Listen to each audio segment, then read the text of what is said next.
How to use ChatGPT without phone number. So when you're creating an account and after you have entered your email address, ChatGPT asks for phone verification for sign up. And unfortunately, there is no way to not enter any phone number, but if you don't want to enter your phone number, there are different methods that you can try.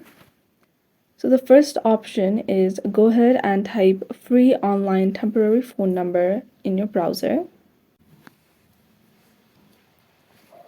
So you can just go to this receive SMS online. So here, this is a free service that allows you to receive SMS messages and voicemails online, and you don't need to register. You just can select any of the phone number that are provided below. And once you enter the phone number, all you'll have to do is just refresh the page every couple of minutes to get new messages.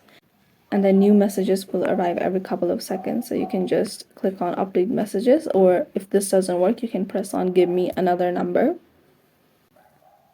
So if none of the free online temporary phone number work, you can go ahead and go to a paid online temporary phone number.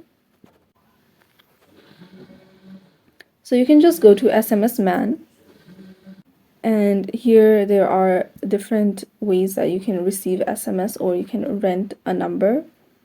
So all you have to do is choose the country and service to receive the SMS, and you can just select whichever country, and then you can select which service that you would like to receive it for.